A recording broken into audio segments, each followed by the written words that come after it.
Hello friends of the electrified charging fun, and welcome to software update 5.6. Yes, you heard that right. 5.6 will come to your car. What this software update brings, at least what I found that it might bring, is part of this video. And you already saw my confused thumbnail and you hear it in my voice. I'm a bit clueless what to say about this.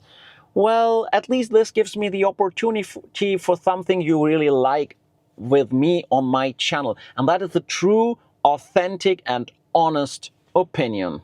Let's go. So let's talk directly about the biggest change 5.6 has to offer. You see here, this is my ENYAQ updated from 4.1 to 5.4. The problematic software where this fix we talk about now will apply. This is an ELROQ which came with 5.4 and got updated to 5.6. And this bug fix is for the easy opener. I think you know easy open, that you can kick below your car to open the hatch from the boot. Yet there was a new problem introduced with 5.4 which was never there before, and that was that the hatch closed way too sensitive because the sensors got way more sensitive. You just had to work a bit around here and the thing could hit your back. In 4.1, I never experienced that. With all the 5.4 cars, I had this. And this was due to this sensor down, because you also have easy close. And I demonstrate for you. If you kick here and stand here, the hatch will close no matter what you do and will hit you.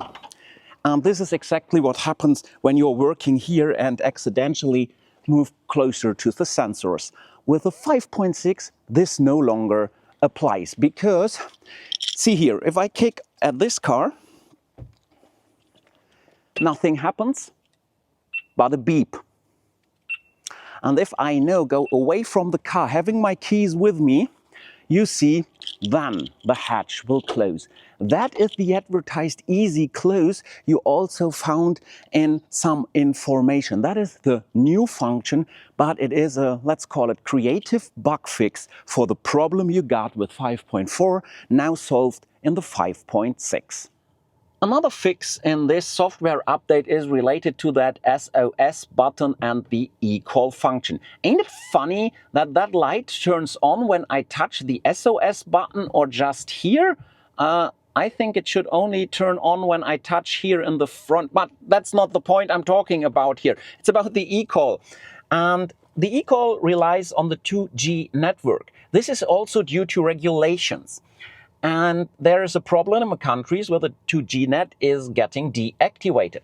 This should now be fixed so that the eCall will function again. And also, this should fix the Finnish problem with the 2G network and the eCall SOS function in cars where that fix is not in place or where the cars are not updated as of now.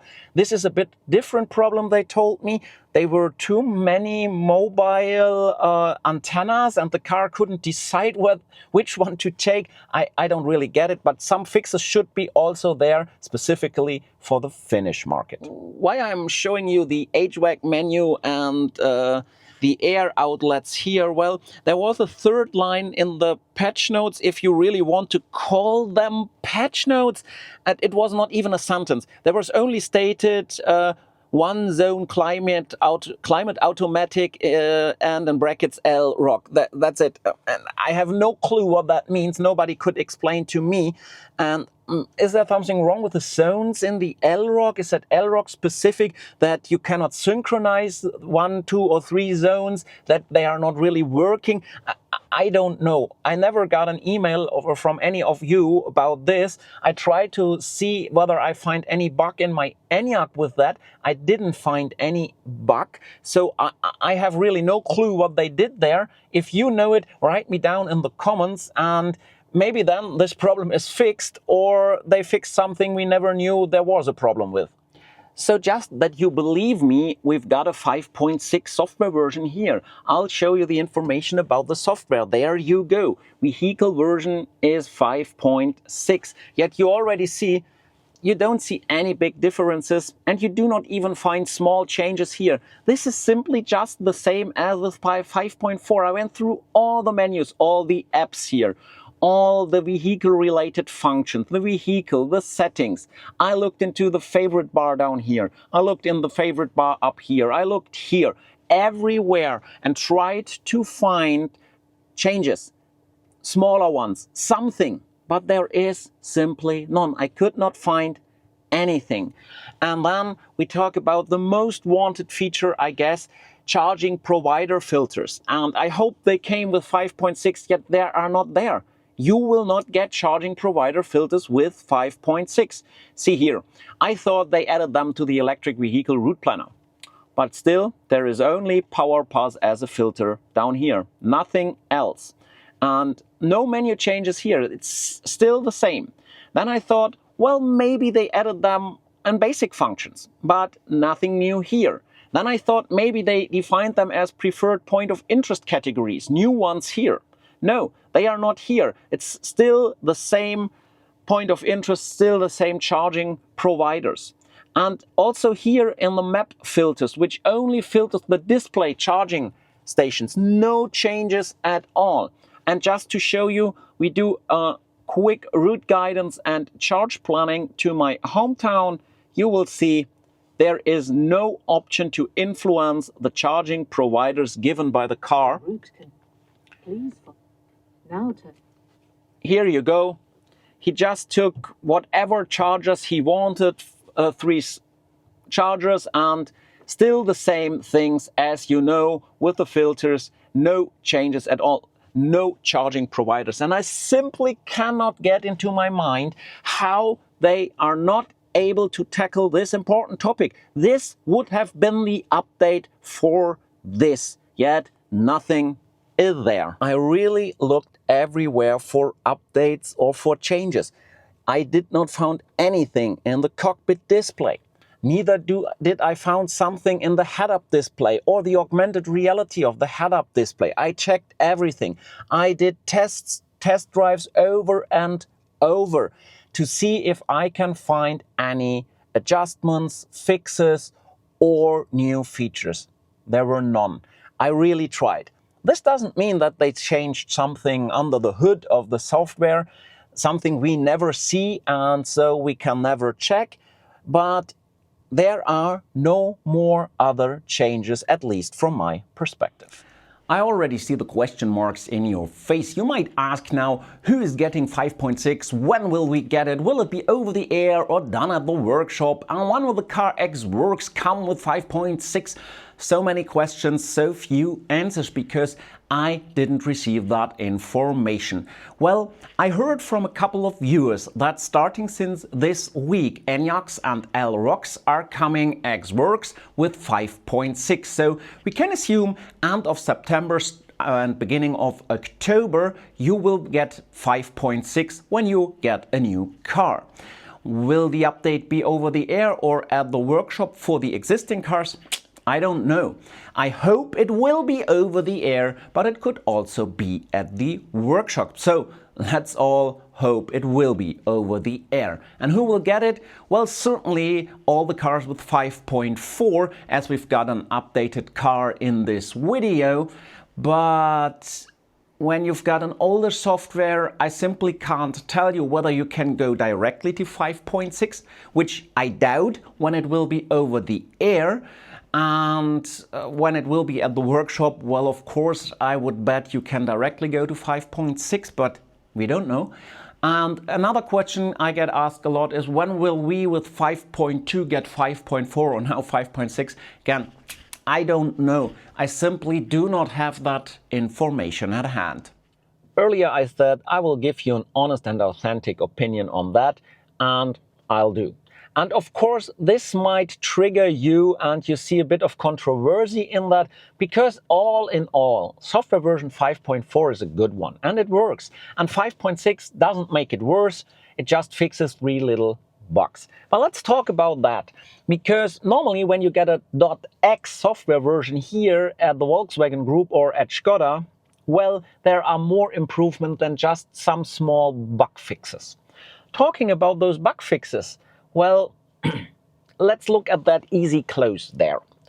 The problem of the customer was that it accidentally happened that it closes the hatch when you're too close to the sensors because they became too sensitive. A problem they had never before 5.4. Yet the solution does not even include that problem. That is creative work, or how to call it, because now you still have those sensitive sensors, you still can trigger it accidentally, yet it does not close, but it starts to beep and still wants to close. But that is not what the customer complained about. The customer complained about it should not close. That is not solved. But nevertheless, it works. Don't get me wrong. So I can't understand why they do not address the major issues their customers are complaining about. Why don't they listen to us, the customers? Because our list of points is long. And I know because you write me. Combined German and international channel, it's about 2,000 to 3,000 comments a month, 400 to 500 emails a month, and over 100 direct messages on LinkedIn a month. And most of them are about problems and complaining. So if you do not have any problem with the car, well, why you're sending those? I have a list here. Let's go through the list. It's not everything. Still things missing, but I think you find yourself in that list. For example, the My Škoda app, which sometimes simply doesn't respond, or the car just says activation. Then opening and closing when going in proximity. It does not always work every time. And the easy open, which sometimes simply doesn't work. Or the seat, which does not move in position or just moves back a bit sometimes. Or all those little things, or that your phone does not connect, or when two phones are connected, that it is not easy to switch between those two phones, or that you always have to set the drive mode every time to comfort or sport or whatever you like when you start the car, and all the many settings you have to do because they are not on the profile, or that you do not have real one-pedal driving, still have to push the brake pedal to come to a full standstill. Or when driving, for example, that you have the travel assist with the ghost braking or the speeding due to wrong road sign recognition or wrong map data. Or that the car behaves like a nervous driving beginner on bending roads with the travel assist always braking before every bend, even not necessary. So many things. Or the missing charging provider filters, because PowerPass is too expensive. I mean, it's even that crazy that you now have a PowerPass Ionity subscription with really competitive pricing, yet your car isn't capable of planning a charging route solely with Ionity charging stations. You all have to do that manual. It's manual work. That is crazy. And talking about charging, that the charging flap sometimes does not open. You have to lock and unlock the car again, hope that this works. And all the missing features like a dog mode, a camping mode, a car wash mode.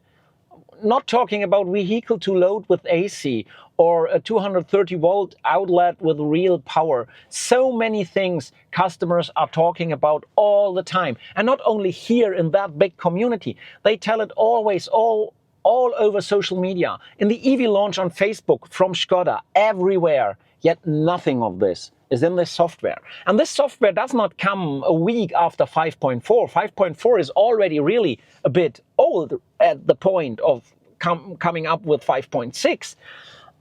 Expectations rises with their fulfillment and with the market which serves them.